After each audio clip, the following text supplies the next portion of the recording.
Started with lockstep training. On today's training, we are going to review the homepage, and then we're also going to take a look into our messages tab here and review the information that's in the messages tab. To get started, we want to take a look at the first page that we see when we log in, which is our homepage. Here on our homepage, we can see that we have a collections summary. This is showing for September. And over here, we can see when our last sync happened. If there is ever a failure in the sync, it will display here.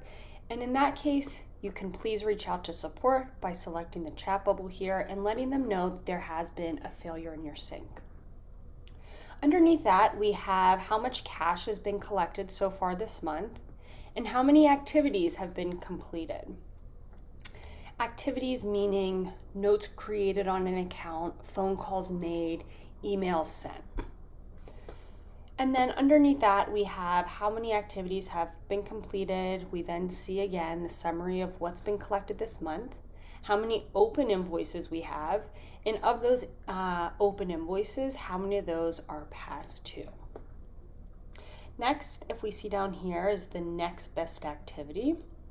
There is a little info icon. Anywhere where you see this blue info icon, it's going to show more information about the functionality of the specific item. So as we can see, the next best activity consolidates all of your assigned activities into one list.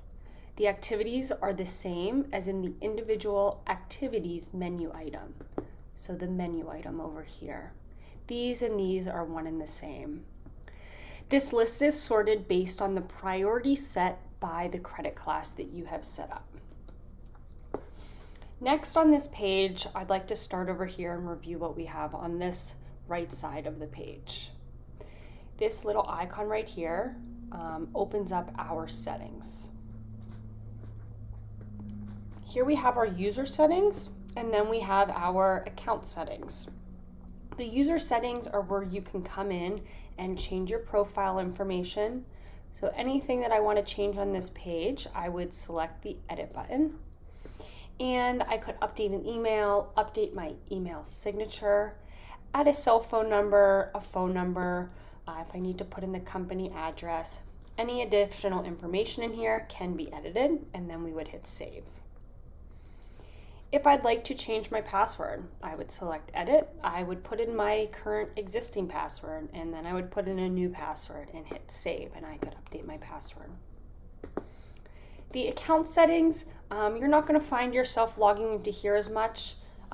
Maybe an IT user or a credit manager may come in here and need to pull this information.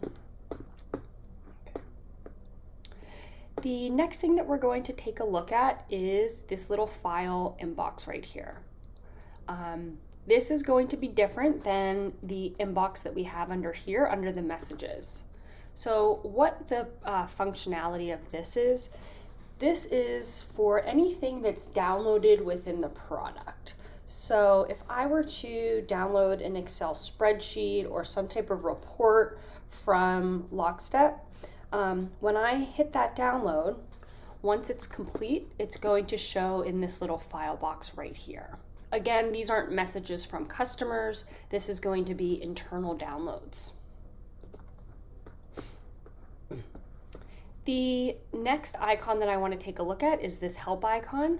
These are our support pages. So if you need any additional information or want to do any training on your own and you have some questions, you can select this icon right here, and it's going to take you to a list of different FAQs and provide more information about the product and its functionalities. If you don't find the support that you need from our FAQs here, again, you can always select this icon here to talk to our live support team. The next thing that we're going to go over is the Messages tab. So if I select the Messages tab here, I can see that there are a bunch of different functionalities within the Messages tab, and we're going to go through what each of those are. So the follow-up past due. Any follow-up that was not completed on the date that it was due is going to live under here. You would want to take care of those first.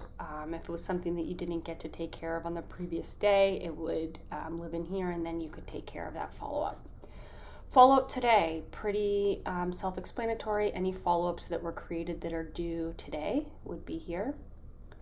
The messages tab here, these are going to be customer messages. So messages sent by a customer via the customer portal. Draft activities, if you create an email or a note and you want to come back to it later and work on it at a later time, you would save it as a draft and it would display under here. Email error. If we have an email that fails to send, the errors would need to be reviewed, addressed, and then resent. Sometimes this is because we have an email address that's incorrect. That would be under the email error. Unread mail. This is going to be basically similar to your Outlook mailbox. So any incoming mail that is unread that you need to reply to is going to be under the unread mail. Mail not filed. If our system can't auto-file an email, it will be shown under the mail not filed. And then the broken promise, which is right here. If a customer or if you create a promise to pay on behalf of the customer, and we do not receive the money from the customer by the time that they said that they would pay, they would have a broken promise. You would want to go into the broken promise, see which invoices they were, and then reach out to the customer via email or phone call and let them know that we have not received the funds that they promised. In our next video, we are going to review our account overview and dive into finding your customer accounts within Lockstep.